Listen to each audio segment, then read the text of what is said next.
বিকেল বন্ধুরা, কেমন আছো তোমরা সবাই? আশা করছি তোমরা সবাই খুব ভালো আছো, যে যেখানে আছো ঈশ্বরের কৃপায় সুস্থ আছো। এসবি ক্রিয়েশন ব্লগের নতুন আরও একটি ভিডিওতে তোমাদের সবাইকে জানাই স্বাগত। আজ হলো বৃহস্পতিবার, আর বৃহস্পতিবারের বিকেল থেকে আমি কিন্তু একটা ব্লগ শুরু করে দিয়েছি। আজকে সকাল থেকে কোনো ব্লগ শ্যুট করিনি, ভাবলাম যে প্রত্যেক দিন তো তোমরা সকাল থেকে দুপুর পর্যন্ত আমি কী করি এটা সবসময় দেখো, তবে বিকেল থেকে রাত পর্যন্ত কী করি এটা কিন্তু আমার খুব কমই তোমাদের সাথে শেয়ার করা হয়। তো ভাবলাম যে না, বিকেলের থেকে ব্লগটা শুরু করে দিই। তো এদিকে দেখো আমাদের দুপুরে খাওয়া দাওয়া কমপ্লিট, আর এখন ঘড়িতে ঠিক 4:15 মতো বাজে। বাইরে চলে আসলাম, গাছের মধ্যে এখন জল দিয়ে নিচ্ছি। গাছগুলো না একদিন জল না দিলেই দেখবে শুকিয়ে যেন কাঠ হয়ে থাকে গাছগুলো। আবার যে কবে বৃষ্টিটা হবে, এখন বলছি বৃষ্টি কবে হবে, বৃষ্টি কবে হবে, যখন বৃষ্টি শুরু হবে না তখন দেখবে বৃষ্টি আর ভালো লাগে না, কারণ বৃষ্টি হলে ঘর বাইর হওয়া যায় না, একটা অসুবিধাই যেন। আর চারিদিক দিয়ে দেখবে একটা জঙ্গল টঙ্গল উঠে কী অবস্থা হয়ে যায়। তো একদিকে এখন কী হবে বলো তো, গাছের মধ্যে প্রত্যেক দিন জল দিতে লাগে। আর এদিকে বেগুন গাছগুলোর মধ্যে তো জল না দিলে না হয়, কারণ এখন নতুন করে ফুল বেরোচ্ছে, এখন যদি জলটা না দিই করে রোদে বেগুনের কটিটা থাকবে না, পড়ে যাবে। এদিকে দেখি লঙ্কা গাছগুলোর মধ্যেও আবার ছোটো ছোটো কিন্তু ফুল বেরোচ্ছে। তো তার জন্য এখন প্রত্যেক দিন এই গাছগুলোর মধ্যে দিতেই হয়। কালকে কিন্তু দেওয়া হয়নি, তো আজকে দেখছি না দিলে না হবে, তার জন্য সবগুলো গাছের মধ্যেই দিয়ে দিচ্ছি। তো এখানে পাইপটা এনে তারপর বালতিটা দিয়ে কিন্তু জলটা দিচ্ছি। তো সবগুলো গাছের মধ্যে জল দিচ্ছি, বেশ অনেকটা সময়ও লাগে। তো নতুন নতুন গাছ কয়েকটা আবার হয়েছে, আবার কয়েকটা গাছ হয়নি। বৃষ্টির মধ্যে যে কোনো গাছ পুঁতে দিলেই দেখবে হয়ে যায় কিন্তু। তো সব গাছের মধ্যে জল দিলাম, দিয়ে এদিকে দেখো এবার বাইরের কাপড় চোপড়গুলো এখন ঘরে নিয়ে যাব। এগুলো তো শুকিয়ে গেছে, তবে দুপুরে খাওয়া দাওয়ার পর বাসন কুসন কিন্তু আর মাজিনি, ওইটা ফেলেই রাখলাম। ভাবলাম যে বাইরের কাজটা শেষ করি, তারপর গিয়ে না হয় বাসন টাসনটা মাজবো। তো এদিকে দেখো এবার বিছানায় তো একটু শুয়েছিলাম দুপুরবেলায়, এবারে বিছানাটা গুছিয়ে রাখছি, আর তোমাদের দাদাভাই তো খাওয়া দাওয়া করে সাথে সাথেই কিন্তু বেরিয়ে পড়েছে। তো এদিকে এবার বিছানাটাকে একটু টান টান করে গুছিয়ে নিচ্ছি। বিকেলের দিকে যত আমার অত কাজ থাকে না, যদিও সকালের দিকে আমার কাজের চাপটা বেশি থাকে, তারপরও টুকিটাকি যে কাজগুলো না করলে না হয়, বিকেলের কাজ ওই কাজগুলো তো করতে হয়, যেরকম কাপড় চোপড় গুছানো, তারপর বিছানাটা একটু ঠিকঠাক করা, যদি শুই দুপুরবেলা তাহলে, না হলে তো বিছানা গুছানোই থাকে বলো। তো এদিকে আমার না ঘুম হলেও না ঘুমালেও আমার একটু বিছানায় শুতেই লাগবে, না হলে আমার আবার শরীর খারাপ করে। সারাদিন যতই খাটাখাটুনি করি, কিন্তু দুপুরবেলা একটু যদি বিছানায় না শুই না, আমার শরীর খারাপ হয়ে যায়। এবার ঘুম আসুক বা না আসুক, তারপর আমার শুয়ে থাকতে লাগবে। তো এদিকে দেখো কাপড়গুলো গুছিয়ে নিচ্ছি। এগুলো কিন্তু আমি কালকেই ভিজিয়েছিলাম, কালকে তো হেনা করেছিলাম। তো হেনা করার পর কাপড়গুলো স্রাফে ভিজিয়ে রেখে দিয়েছিলাম, এগুলোকে আজকে সকালবেলায় আমি ধুয়ে দিয়েছি। সকালবেলায় বলছি, স্নানের সময় ধুয়ে দিয়েছি। আর কালকে তো হেনা করে কি অবস্থা হয়েছে, হেনার পর তো আমি সাথে সাথে শ্যাম্পু করে নিয়েছি। আগে আমি হেনা করে না শ্যাম্পু করতাম না, কিন্তু হেনার গন্ধে আমার যেন ঘুম আসে না, মাথা যন্ত্রণা শুরু হয়ে যায়। তারপর থেকে আমি এখন হেনা করলে শ্যাম্পু করে নিই। তো শ্যাম্পু করার পরও না একটা হেনার যেন চুলের মধ্যে গন্ধ, আর একটা মাথাও যন্ত্রণা কী যে শুরু হয়েছে সন্ধ্যা থেকে। তারপর মাথায় চুবিয়ে তেল দেওয়াতে আমার মাথাটা যেন একটু শান্তি পেয়েছে। আমার মনে হচ্ছে কি আমার একটা কিছু হবে, এরকম মনে হচ্ছিল কালকে। মাথায় দিয়ে এটার স্মেলে আমার যেন ভালো লাগছে না, আর মাথা যন্ত্রণা, ওই যে অনেকটা সময় রোদে বসেছিলাম তার জন্য আরও মাথা যন্ত্রণাটা মনে হয় উঠেছে। ওই যে চুল শুকানোর জন্য তো বসতেই হবে বলো, এই চুল শুকাতে গিয়ে এদিকে আমার সন্ধ্যাবেলায় মাথা যন্ত্রণায় ভুগতে হয়েছে। তো তাই জন্য ভালো করে চুলে তেলটা দেওয়াতে মাথাটা যেন ঠান্ডা হয়েছে। ঘুম থেকে ওঠার পর তো দেখছি আর মাথা যন্ত্রণা নেই, আমি যখন শুতে আসলাম তখন আমার মাথা যন্ত্রণা হয়ে আছে।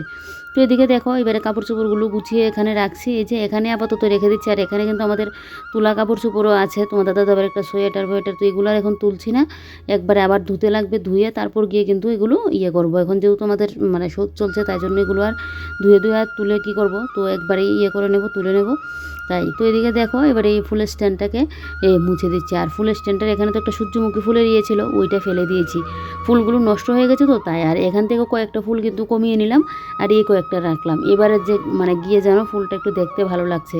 এটা যদিও আমি সংক্রান্তির সময় যে ধুয়েছিলাম তখনই কিন্তু এভাবে একদম পরিষ্কার করে নিয়েছিলাম। এদিকে এবারে মডুলার ড্রয়ারটা একটু মুছে দিলাম, আর এদিকে মিটচিপটাও মুছে পরিষ্কার করে দিয়েছি। ঘরের মধ্যে যতই জিনিসপত্র আনো না কেন, ঘরের মধ্যে যেন আর জায়গায় কুলোয় না, দেখবে জিনিসপত্র যেন ঠাসা হয়ে থাকে, আর এগুলো খালিও থাকে না, একটার পর একটা জিনিস থাকি। তো এদিকে দেখো এবার এই জায়গাটাকে একটু মুছে দিয়ে তারপর এদিকে গডরেজের এই নিচটাকে একটু মুছে দিচ্ছি। আমার মনে হয় কি গডরেজের কালারটা যদি একটু চেঞ্জ করানো যেত, তবে এগুলো তো মনে হয় আর আমরা পারবো না, ওই আরেকজন দাদাকে দিয়ে করাতে লাগবে। তো দেখা যাক, আমার মনে মনে এরকমটা হয় যে এই কালারটা যদি একটু চেঞ্জ করে দিতে পারতাম। আমার এই কালারটা না ভালো লাগে না, আর অনেক দিন হয়ে গেছে, যদিও অনেক দিন হয়ে গেল, এগুলো কালার চেঞ্জ করার মতো কোনো নেই যে না অনেক দিন হয়ে গেছে বলে কালার চেঞ্জ করতে লাগবে, এটা না। তো আমার গডরেজের কালারগুলো না ছোটো ছোটো হয়ে উঠে যাচ্ছে, কালারটা বেশি একটা ভালো হয়নি। এটা অনেক দিন আগে থেকেই উঠছে, একদম শুকনো শুকনো হয়ে উঠে যাচ্ছে এরকম। তো এটাকে এমনিতেও কালারটা চেঞ্জ করতেই লাগবে। তো এদিকে দেখো এবারে ঘরটর ঝাড় দিয়ে নিচ্ছি। ঘরটর ঝাড় দিয়ে জায়গাটা দেখছি একটু আবার বালি বালি হয়ে আছে। তো এখন তো এই জায়গাটা ঝাড়ু দিতে লাগবে, না হলে বিকেলে ঝাড় দিতে গেলে আমি এই জায়গাটা কিন্তু ঝাড়ু দিই না। একদম ঘর দোর গুছানোর সময় ঝাড় দিয়ে নিই, তখন এই জায়গাটা না ঝাড় দিলেও কিন্তু হয়ে যায়। অনেকে দেখি চুলে শ্যাম্পু করে কত দিন রেখে দিই, আর চুল কত সুন্দর রাখে মানে তেল না দিয়ে। আর আমি চুলে শ্যাম্পু করেও যে একটু স্টাইল মেরে চুলগুলো রাখবো এটাও পারি না, মাথা যন্ত্রণা শুরু হয়ে যায়। তোমাদের দাদাভাই বলে কি আমার নাকি অভ্যাস হয়ে গেছে তেল দিয়ে দিয়ে। সত্যিই আমার তেল না দিলে যেন হয়ই না, মাথায় তেল দিতে লাগবে না হলে মাথা যেন আমার পুরো গরম হয়ে থাকে। একদিন যদি আমি চুলে শ্যাম্পু না করে পারি, এখন একটা বিয়ে লাগলো বা কোথাও একটু ঘুরতে গেলাম, তখন তো একদিনে আমি কষ্ট মষ্ট রাখলাম। দরকার হয় রাত্রিবেলায় তেল দিয়ে আবার ঘুমিয়ে ঘুম থেকে উঠে আবার শ্যাম্পু করে নেব এরকম। তারপরে আমি শ্যাম্পু মাথায় দিয়ে পারি না। আর এদিকে দেখো মানি প্ল্যান্টের জলটা তো আমি কতদিন পর পর চেঞ্জ করে দিই। আর এদিকে নতুন নতুন দেখো শেকড়গুলোও মেলেছে, আর পাতাগুলো যেন বেশ ভালোও লাগছে। অনেকের ঘরে দেখি জলের মধ্যে বেয়ে ঝাঁকুনি দিয়ে মানি প্ল্যান্ট গাছগুলো হয়ে পড়ে। তো জানি না আমার ঘরে কতটুকু হবে। আচ্ছা, অনেকে বলে মানি প্ল্যান্ট গাছ নাকি ঘরে থাকা ভালো, ভালো খারাপ আমি এটা জানি না, তবে আমার খুব শখ মানি প্ল্যান্ট মানে গাছ ঘরে রাখার জন্য। আর দেখো এই শিকড়টা কতটা লম্বা হয়েছে। এগুলো আবার মাটির মধ্যে কিন্তু লাগিয়ে দেবো, যেগুলো একটু শিকড়গুলো বড় বড় হয়েছে। তবে আমার এবারে খুব ইচ্ছে, মানে মাটির মধ্যে তো লাগিয়ে দিয়েছি, এবারে জলের মধ্যেও রেখে দেখতাম যে কতটা গ্রো করে। আমার পছন্দের গাছ যদি বলো, ফার্স্টেই হলো গিয়ে আমার মানি প্ল্যান্ট। তো এদিকে দেখো এখানে একটা রাখলাম ড্রেসিং টেবিলের মধ্যে, আর একটা মডুলার ড্রয়ারের উপরে রাখলাম। তারপর চলে আসলাম রান্নাঘরে। এসে এদিকে আমাদের দুপুরের খাওয়া দাওয়ার বাসনগুলো এবারে ধুয়ে নিচ্ছি। তো এদিকে এই যে আজকে ডালটা একদম কম করে রান্না করেছি, ডালটা পুরো শেষ হয়ে গেছে। ডাল কম হলে ভালো, বেশি হলে কী বলতো 2-3 দিন লেগে যায়, তারপর শেষ ডালটা আমাকে ফেলতেই লাগে। ও তো আমার করে না ডাল আবার খাওয়া হয় না। তো আজকে শিম দিয়ে বেশ ঘন ঘন করে একটুখানি মানে আধা কুটোর মতো ডাল রান্না করেছিলাম, তাই কিন্তু শেষ হয়ে গেছে। মানে এই হাঁড়িটা দিয়ে যদি আধা হাঁড়ি আমার মানে ডাল হয়, তাহলে দেখবে আমার ডালটা কিন্তু লেগে যায়। ওই যদি বড় আবার একটা যে ইয়ের মতো আছে সিলভার না নিচের জায়গাটা যেন কীরকম ঢাকাওয়ালা যে বাটিগুলো, ওগুলো দিয়ে এক বাটি হলেই আমার আবার থেকে যায়। কিন্তু এটা দিয়ে কিন্তু এই হাঁড়িটার মধ্যে আমি আগে কিন্তু ডাল রান্না করতাম, মানে এটার মধ্যে মানে ডালটা তো সিটি দিয়ে নিতাম, তারপর এটার মধ্যে কিন্তু আমি ডালটা রাখতাম। এখন তো আর এটার মধ্যে রাখি না, আরেকটা এর মধ্যে রাখি। তো যাক, এদিকে দেখো এবার এখানে যা ওই সিমের টিয়ে পড়লো, এগুলোকে নিজে ডাস্টবিনের মধ্যে এখন ফেলে দিলাম। দিয়ে এবার এই জায়গাটাকে মুছে নেবো। আমার আবার বেসিনে কাজ করে, বেসিনের সাইড ফাইড একদম মুছে ভালো করে পরিষ্কার করতে লাগবে। আমার চারিদিক দিয়ে জল টল পড়ে থাকলে যেন আমার আবার ভালো লাগে না। তো এদিকে দেখো এই যে এবারে সাইড ফাইড ভালো করে একদম পরিষ্কার করে নিয়েছি। ভিডিও আপলোডের কাজ শেষ, এখন যাব ঘরে। আর এদিকে সন্ধ্যাও হয়ে গেল, আর আমাদের তো এখন সন্ধ্যা পুজোর আর ইয়ে নেই, শুধু এমনি একটা ধূপ জ্বালিয়ে রাখি, তাই জন্য আর তাড়াহুড়ো নেই। আর বিকেলের কাজ তো শেষই করে আসলাম। আর এই যে দেখো এখন না একটু আগে একটা ঘুড়ি পড়েছিল, ওই যে ঘুড়ি এখন উড়াই, আর কাটতে গিয়ে একটা ঘুড়ি পড়ে গিয়েছিল। এটা আর তোমাদের সাথে শেয়ার করতে ভুলে গেছি। যখন পড়ে গিয়ে এটাকে নিয়েও গেল, তখন গিয়ে মনে হলো আর একটুখানি ভিডিও করতে পারতাম। এখন ভাবছি, বলে না চুর পালালে বুদ্ধি বাড়ে, এরকম হয়েছে। বুদ্ধি পড়ে যাওয়ার পর তারপর গিয়ে হলো, কি সুন্দর আমাদের সামনে পড়েছে। আর তো বুঝতেই পারো, সবাই এসে নিয়ে গেল, কে যেন পেলো, আমি তো আর রাস্তায় গেলাম না, মানে এখান থেকে দেখলাম। আর আরেকজন ঘুড়ি বানিয়েছে, ঘুড়ির অবস্থা দেখো, ঘুড়ি উড়াতে আর পারে না। তো চলো এবারে যাই ঘরে, এই আপলোডের কাজ তো শেষ করলাম, চলো। আর এদিকে দেখো তোমাদের দাদাভাই যখন দুপুরে আসছিল, তখনই কিন্তু এই টিফিনটা নিয়ে এসেছিলো। আর আমি তো সন্ধ্যার দিকে আবার চলে যাই এখন আরেকটা কাজে।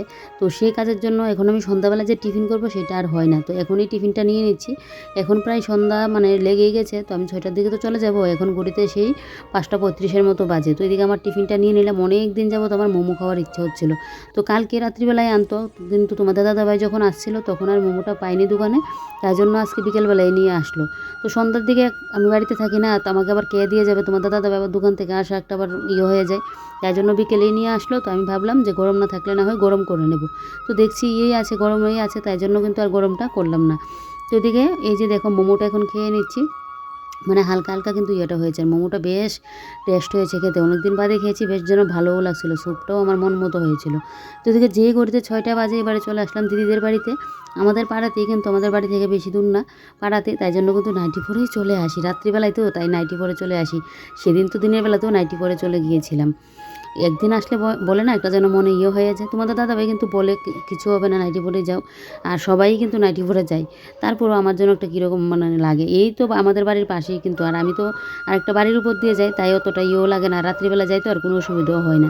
আর এই যে দেখো তোমাদের যে বলি আমি একটা কাজ শেখার কথা, ওই যে এই দিদির কাছের থেকে কিন্তু আমি আমার ওই সেলাই কাজটা যে শিখছি। তো এদিকে দেখো এই দিদি আমাকে কাজ দেখিয়ে দিচ্ছে কীভাবে হাতা লাগাতে হয়, কি করতে হয়। তো এটা দেখলাম, দেখে তারপর প্রায় ঘড়িতে এখন 9টা 10 মতো বাজে। তারপর আমি তো এখান থেকে আসলাম প্রায় 8টার দিকে আসলাম, এসে অনেকটা সময় রেস্ট করলাম, মোবাইলের কাজ করলাম। তারপর যে 9টা 10 বাজে, তারপর এদিকে দেখো আমি এখন লঙ্কাগুলোকে রোস্ট করে নিচ্ছি। কালকে তো আবার শুক্রবার, আজকে বৃহস্পতিবার, তো কালকে তো আবার নিরামিষ আমাদের। তো ভাবলাম আজকে একটু শুটকি মাছের বাটা করে নিই। বেশ অনেক দিন হয়ে গেল এভাবে হাতে মেখে শুটকি মাছের বাটাটা আর করছি না। তো আমি তো অন্য সময় কাঁটা চামচ নিয়ে বা অন্য কিছুর মধ্যে শুটকি পুরি, তো আমি না ভাবলাম যে এটার মধ্যে নিয়ে নিই। এটা হলো কি আমার লুচি করতে গেলে লাগে, লুচি ভাজতে গেলে।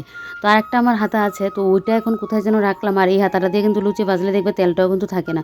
তো এটার মধ্যে দেখো কি সুন্দর কিন্তু পোড়া হয়ে গেল। তো লঙ্কা আর শুটকি মাছটাকে পুরো নিলাম। শুটকি মাছ বেশি ছিল না, একটা আরেকটা অর্ধেক ছিল। তো এটা দিয়ে করে নিয়েছি শুধু, তো রাত্রিবেলার, কালকে তো আর মানে খাওয়া যাবে না। তো এদিকে দেখো এবারে শুটকি মাছটা করে এবারে আমি গ্যাস ট্যাস মুছে নিচ্ছি, যেহেতু কালকে নিরামিষ। আর তোমরা জানোই আমি বৃহস্পতিবার দিনকে একদম রাত্রিবেলায় হয়তো বিকেলের দিকে আমি গ্যাস ট্যাস মুছে পরিষ্কার করে রেখে দিই। সেটা রান্নার বুঝে, যেদিন দেখি রান্নাবান্না আছে তাহলে আমি একদম সকালবেলায় পরিষ্কার করে নিই। আর যেদিন দেখি না রান্নাবান্নার নেই, রাত্রিবেলায় কিছু করতে হবে, তাহলে তো আমি এটা রাত্রিবেলায় করি। তো এদিকে দেখো গ্যাসটাকে ভালো করে পরিষ্কার করে নিয়েছি, কারণ শুটকি মাছের যে এটা তো করেই নিলাম।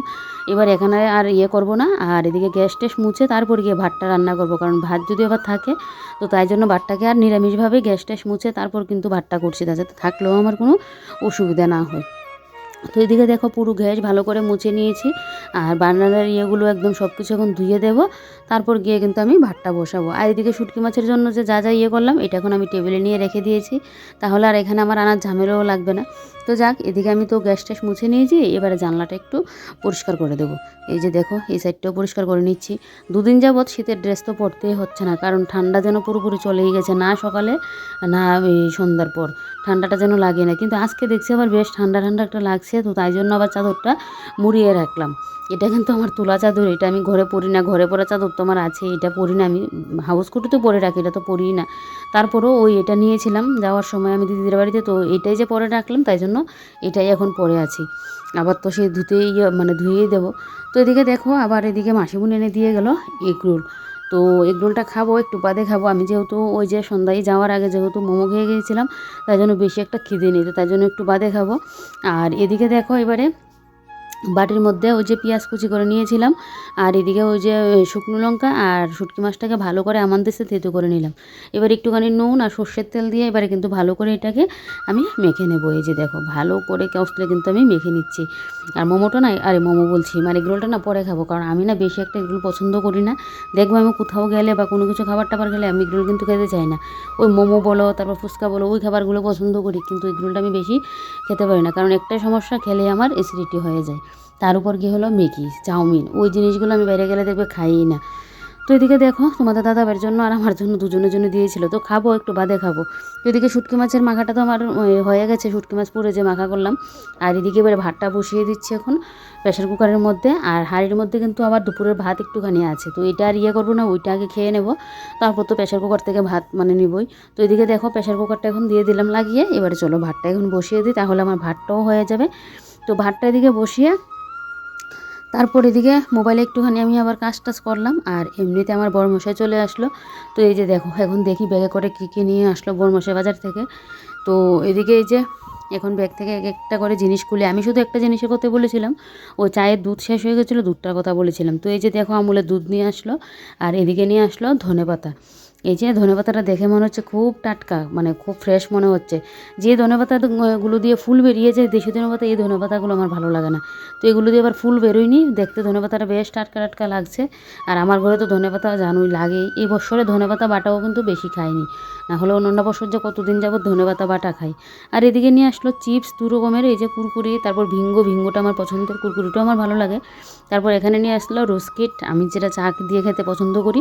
তারপর একটা কেক নিয়ে আসলো ফ্রুট কেক, আরেকটা নিয়ে আসলো ওই যে ক্রিম লাগানো যে বিস্কিটগুলো, ওই বিস্কিটটা আমার পছন্দের বিস্কিট, ওইটা নিয়ে আসলো। তো এদিকে ধনেপাতাগুলো আবার বেছে পরিষ্কার করতে লাগবে, যাক কম করে যে নিয়ে আসলো এটাই ভালো হয়েছে, না হলে এগুলোকে পরিষ্কার করতে গেলে যে কতটা সময় লাগে। তো চলো এবার একটা একটা করে এগুলোকে গুছিয়ে রাখি। আর বিস্কিটটা এখন একটু ঢালতে লাগবে না, কারণ আগের বিস্কিট আছে, তারপর গিয়ে বিস্কিটটা কিন্তু আমি ঢালবো। এদিকে কি করলাম, রান্নাবান্না যেহেতু শেষ, তো এগুলোকে গুছিয়ে ভাবলাম যে না আমি এখন সবজিটা কেটে নিই কালকের জন্য। কালকে তো আবার শুক্রবার, আমাদের এখানে বাজার বার, তো আমার একটু ঘুম থেকে উঠতে না লেট হয়ে যায়।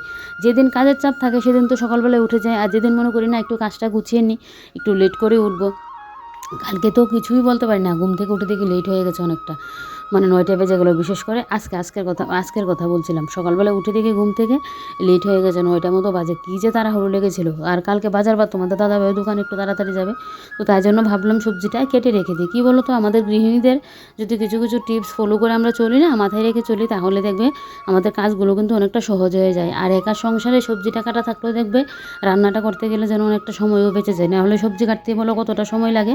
তো শিম কুচি করে নিচ্ছি, কারণ বরের বায়না এই বছরে নাকি আমি ভোরকে শিম বুটি করে খাওয়াইনি। আর শীতকাল তো চলেই যাচ্ছে, সর্ষেটা আমাদের জিভে সয় কিন্তু পেটে সয় না, তো তার জন্য কিন্তু আমি এই শিমটাকে কুচি করে নিয়েছি, কালকে শিম বুটি বানাবো। আর এদিকে ব্রোকলি আর কাঁচা টমেটো আর মটরশুঁটি নিয়ে নিয়েছি, এটা দিয়ে নিরামিষ তরকারি করব। আলুটা দেইনি, কারণ আলুটা এখন দিলে আবার কালো কালো হয়ে যাবে, কাল সকালবেলায় না হয় আলুটা কেটে দেবো। আর এদিকে দেখো এবারে বসে বললাম ধনেপাতা পরিষ্কার করতে, যেহেতু কম তাই আজকে আর বরকে বললাম না ধনেপাতা বেজে দেওয়ার জন্য, এগুলো আমিই করবো। তো আমি আবার বলেছিলাম আর একটুখানি নিয়ে নিলে বেশ ভালো হতো, টাটকা তো ধনেপাতাগুলো তাই। আর আমার ঘরে ধনেপাতা অনেক দিন যাবত আমি রেখে রেখে করি, জানোই তোমরা, কারণ আমার জন্য সব কিছুর মধ্যে ধনেপাতা দিলে যেন বেশ ভালো লাগে, বিশেষ করে ডাল, তারপর শুটকি মাছের বাটা, মাছের ঝোল, এগুলোর মধ্যে দিলে যেন বেশ একটা ভালো লাগে। আর মাংসর মধ্যে না দিলেও চলে, কারণ মাংসর তো আরও মশলাপাতি আছে, গরম মশলা, মিট মশলা, এগুলো তো আছে, এগুলো দিয়ে দিলে কিন্তু হয়ে যায়। এদিকে দেখো এবার একটা একটা করে কিন্তু ধনেপাতা বাছছি। আমার ধনেপাতা, মটরশুঁটি, লঙ্কা এগুলো আমার মনে হয় সাথে সাথে আমি পরিষ্কার করে নিলে ভালো হয়, না হলে বিশেষ করে ধনেপাতাটা রাখলেই যেন নেতিয়ে যায়, তাই আমি সাথে সাথে এখন পরিষ্কারটা করে নিচ্ছি। কখন যে রান্নাঘরে আসলাম বাবা, একটার পর একটা কাজ, একটার পর একটা কাজ, কাজে যেন আর শেষ হচ্ছে না। তো এদিকে দেখো এই যে এবারে সবগুলো ধনেপাতা একটা একটা করে কিন্তু বেছে পরিষ্কার করে নিয়েছি। তো এখানেও কিছুটা আমার সময় কিন্তু বেঁচে গেল, না হলে কালকে যদি এই সবজি কাটাকুটি করতাম, এদিকে ধনেপাতা পরিষ্কার করতে বসতাম, তো এখানে কতটা সময় লাগতো বলো। তো কিছু কাজ আগের দিনই কিন্তু বুদ্ধি করে গুছিয়ে রাখলে পরের দিনকে কিন্তু কাজটা আমাদের অনেকটা সহজ হয়ে যায়। টিফিন বক্সে ঢাকা দিয়ে রেখে দিয়েছি, আজকে আর পেপার টেপার দিলাম না, এমনিতেই রাখলাম, কম ধনেপাতা তো এটা বেশি দিন যাবে না তাই। আর এদিকে দেখো এখানে যা যা পড়েছে এইগুলোকে এখন ডাস্টবিনের মধ্যে ফেলে দেবো। পলিথিনটা কিন্তু ফেলবো না, পলিথিন অনেক কাজে লাগে, তো এটাকে তো ফেলবো না, ওই যা যা পড়েছে এগুলোকে এখন ডাস্টবিনের মধ্যে ফেলার জন্য পলিথিনটা কিন্তু নিয়েছি। এই যে দেখো এবারে সমস্ত কিছু এটার মধ্যে নিয়ে নিচ্ছি, আর এই জায়গাটাকে মুছে পরিষ্কার করে নেব। তারপর আর কি, এদিকে তোমাদের দাদাভাই দেখছিল মোবাইল, আমিও অনেকটা সময় মোবাইল দেখলাম, তারপর দেখি অনেকটা রাত হয়ে গেল, তো আমি বলছি আবার সকাল সকালও আবার উঠতে লাগবে, তো চলো খাওয়া দাওয়াটাও শেষ করে নিই। আর মাঝখানে এগরোল খেয়েছিলাম, তো তাই জন্য আর পেটে খেতে ছিল না, তাই আরও খাবারটা লেট হয়ে গেল। তো যাক এখন আমাদের এই লেট করেই হবে, কারণ এখন গরমকাল আসছে, তো তোমাদের দাদাভাই দোকান থেকে আসবে, বসবে, খাবে সেই, আর আমাদের ঘরে খাবারটা একটু রাতে লেট করে কিন্তু হয়। তো এদিকে দেখো এবারে রান্না খাওয়া দাওয়া তো কমপ্লিট, আর যে 2টা থালা বাসন পড়েছে ওগুলোও কিন্তু আমি ধুয়ে দিয়েছি। এবারে এখন মুখটা ধুয়ে নিচ্ছি, রাত্রিবেলা যেটা আমার না করলে না হয়, মানে মুখ টুক ধুয়ে না শুতে গেলে যেন আমার ঘুমটা ঠিকঠাক হয় না, তাই জন্য আমি মুখটা ধুয়ে নিলাম। এবারে রান্নাঘরটা তোমাদেরকে দেখাই, পুরো বেসিন একদম খালি, বেসিনটা পরিষ্কার করতে হতো, এটা আমি কাল সকালবেলায় করবো, আজকে আর করতে পারবো না। এদিকে দেখো গ্যাস ট্যাস একদম মুছে একদম পরিষ্কার করে নিয়েছি। আর বাসনের অবস্থা দেখো কী পরিমাণে বাসন কুসন যেখানে পড়েছে, তো এগুলোও তো কাল সকালবেলায় গুছিয়ে গাছিয়ে রাখবো। রান্নাঘর পুরো ক্লিন, এরকম রান্নাঘর ক্লিন থাকলে দেখবে সকালবেলায় ঘুম থেকে উঠে যখন রান্নাঘরটা দেখবো চোখটা যেন জুড়িয়ে যায়, আমার তো এরকমই ভালো লাগে, একদম সব কিছু পরিষ্কার পরিপাটি আছে। সকালবেলা এসে আমি হুট করে রান্নাটা বসিয়ে দিতে পারবো। আর ওই প্রেশার কুকারের ভাতটা এখানে রেখে দিলাম, আর দেখো ঘড়িতে বাজে 11টা 20। তো চলো আজকের মতো ব্লগটা এখানেই শেষ করি, তোমরা সবাই ভালো থেকো, সুস্থ থেকো, সাবধানে থেকো, বাই বাই, গুড নাইট।